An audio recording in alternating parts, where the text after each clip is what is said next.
Bonjour tout le monde, je vais mettre en ligne une série de vidéos qui concerne la solution d'un travail dirigé de l'électricité 3. Je vais commencer cette vidéo par le premier exercice qui est constitué d'un barreau d'électrique sur fond d'un cube et possède une polarisation suivant l'un de ses arrêts, à savoir au X, au Y, au Z. Alors j'ai choisi ici de prendre P parallèle à OY, c'est-à-dire que P suivant l'axe OY, donc P égale PJ. La première question, c'est le modèle équivalent. Donc, avant de répondre à cette question, on doit d'abord calculer les densités volumiques de charge surfacique dues à la polarisation, ainsi que les densités volumiques de charge dues à la polarisation.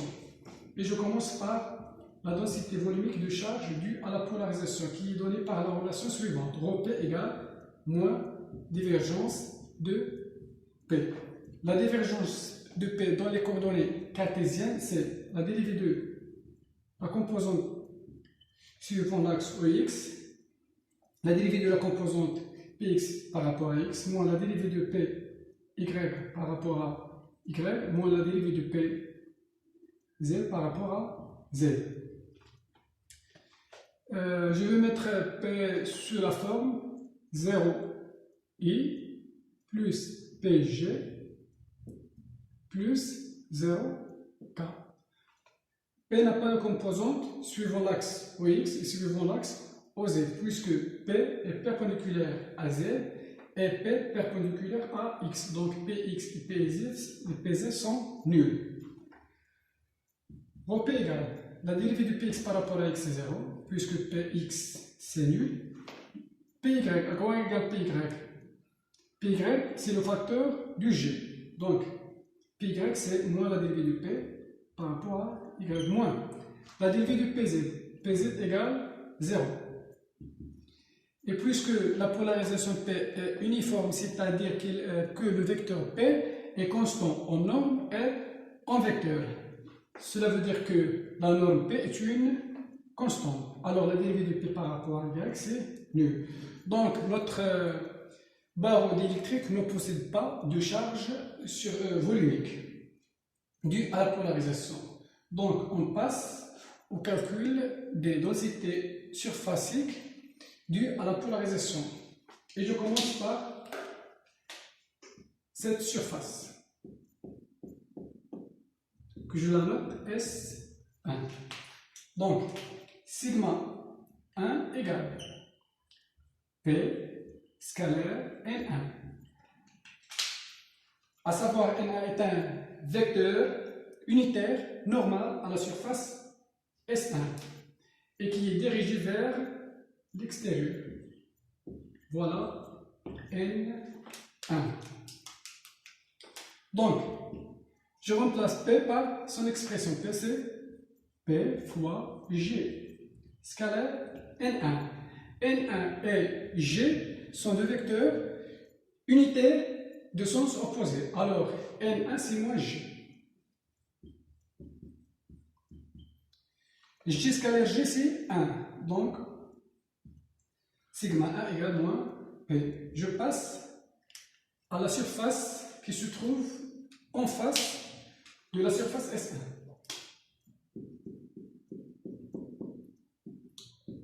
Je la note S2 et je calcule la densité surfacique. Sigma 2. Sigma 2 est donné par la relation P scalaire N2.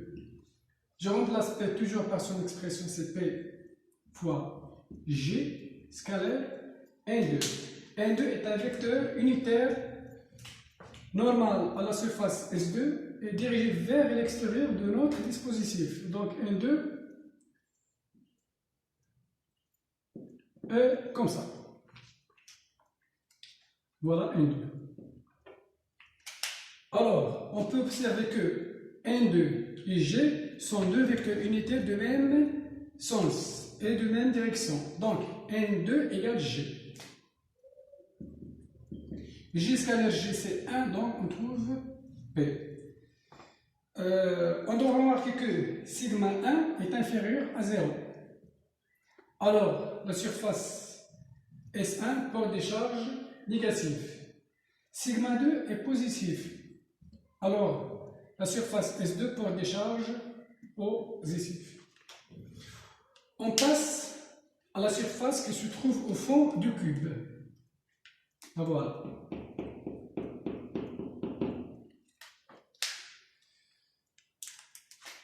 Et je calcule la densité surface x sigma 3 égale P scalaire N3. P c'est P fois J scalaire N3. N3 est toujours normal à la surface et dirigé vers l'extérieur, c'est-à-dire dirigé vers le bas. N3. Donc, N3 et K sont deux vecteurs unitaires de même direction et de sens opposé. Alors, N3 c'est moins K.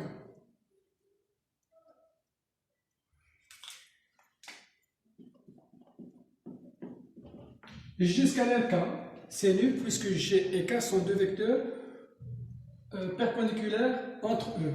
Alors, c'est 0. De la même façon, sigma 4 pour la surface qui se trouve en haut, c'est P scalaire N 4.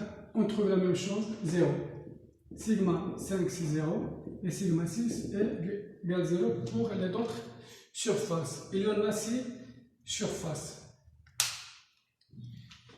Donc, le modèle équivalent, c'est un dispositif constitué de deux surfaces S1 et S2. S1 porte une charge négative et S2 porte une charge positive. Voilà le modèle équivalent. Et je passe à la deuxième question. Veuillez stopper la vidéo pour pouvoir écrire la solution pour que je puisse répondre à la deuxième question qui est un peu délicate.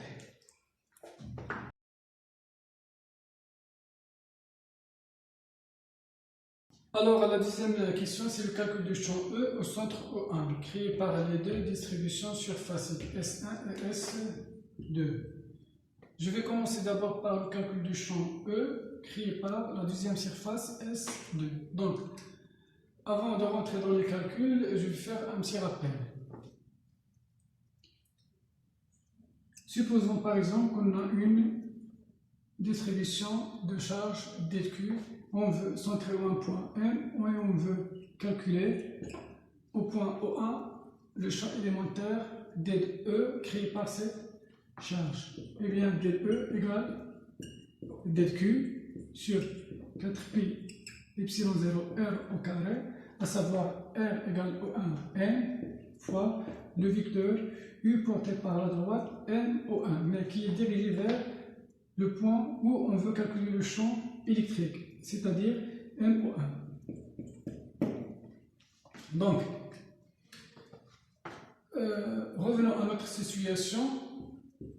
Le champ élémentaire DE créé par cette distribution infinitésimale que j'ai notée ici, ds, et qui porte une charge dQ. Cette charge va créer un champ électrique suivant cette direction DE. Alors, DE égale dQ sur 4pi epsilon 0 R au carré. R, c'est la distance entre M et O1.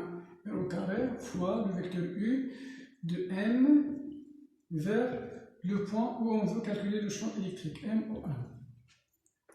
Et donc, pour calculer l'expression du champ E, on fait une somme continue sur DE pour pouvoir extraire l'expression du champ E. Mais ça paraît très difficile de calculer cette intégrale. Donc, on va projeter DE sur les trois axes, I, J et K.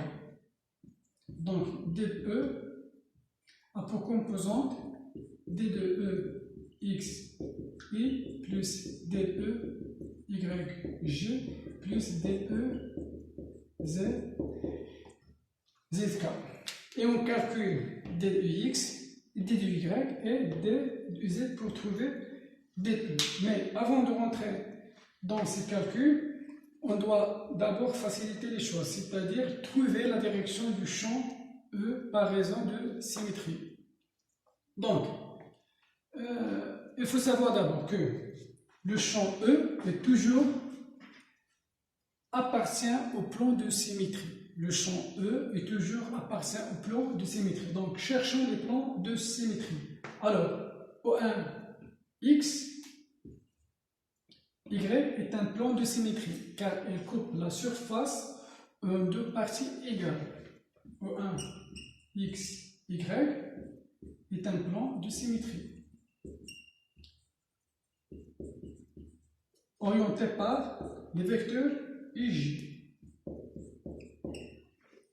Cherchons un autre plan de symétrie, le plan O1, Y, Z. O1, Y, Z est un plan de symétrie, car il coupe la surface en deux parties égales. Donc, O1, Y, Z est un plan de symétrie, mais orienté par les vecteurs J, K. Et puisque le champ E appartient au premier plan, il appartient au deuxième plan. Donc, il appartient à l'intersection de ces deux plans. Et l'intersection de ces deux plans, OX, Y et OY, Z, c'est OY. Donc, le champ E suivant J. Les deux autres composants sont nuls.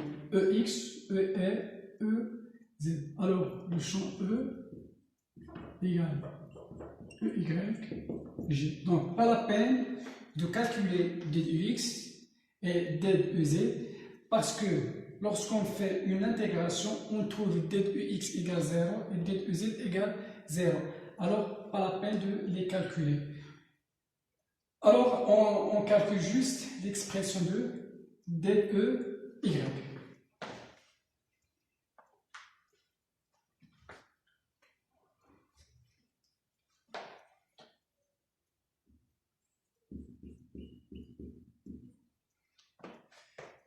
Je multiplie de part et d'autre de cette équation scalairement par J. Donc, I scalaire G c'est 0, J scalaire G c'est 1, J scalaire K c'est 0. Donc, DY qu'on cherche,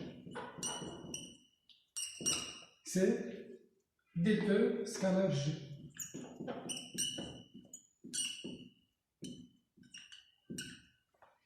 Donc, je reviens à l'expression de DE. Donc, DE égale DQ sur 4pi epsilon 0 et au carré U M au 1 scalaire G. Je remplace DQ par son expression. DQ c'est sigma 2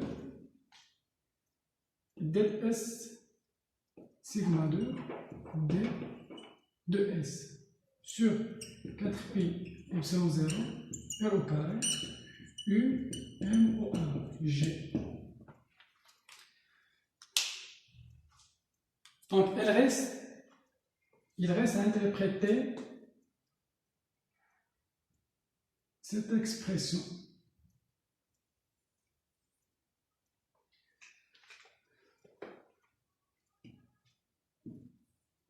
Donc, l'angle solide d'ω élémentaire sur lequel on voit le point M à partir de O1. Les données par définition, c'est ds, le vecteur ds, fois le vecteur unitaire O1M, U1M, sur la distance qui sépare O1M, c'est M. Ok. Voilà l'angle solide sur lequel on voit cette surface élémentaire ds. Alors, et ds, c'est la norme ds fois la normale de ds qui est dirigée vers l'extérieur, c'est-à-dire suivant G. Donc, ds, c'est la norme ds fois G, U1, M sur R au carré. Voilà. voit la longue solide sur laquelle on voit la surface ΔS à partir du point O1. Donc, ΔE égale sigma 2 sur 4pi epsilon 0 ΔS fois G, ΔS fois G c'est ΔS fois G, scala U, M O1 sur R au carré. ΔE égale,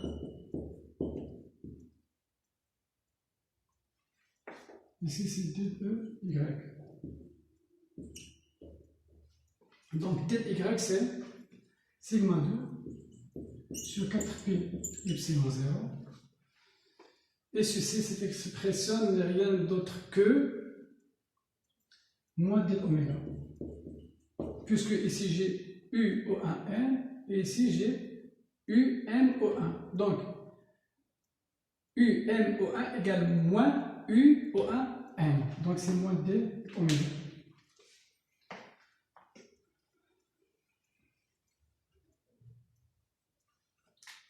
Alors dy égale moins sigma 2 sur 4pi epsilon 0 d sigma, d oméga. Et pour calculer le champ y, je fais une intégrale de sigma 2 sur 4pi epsilon 0 d oméga. Sigma 2 sur 4pi epsilon 0 d oméga sur la surface S2. Alors, c'est quoi l'angle solide sur lequel on voit toute la surface S2? Eh bien, il faut savoir d'abord que l'angle solide sur lequel on voit depuis l'intérieur, on voit une surface fermée quelconque, c'est 4pi. Donc, U, c'est 4pi. Alors, l'angle solide sur lequel on voit une seule surface, c'est 4pi sur 6, puisqu'on a 6 faces qui englobent notre cube.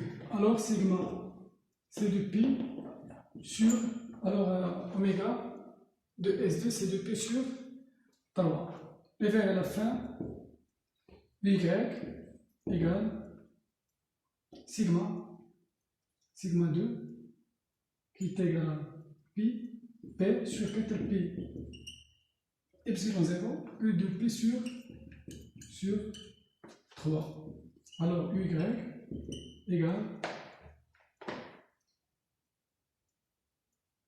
P sur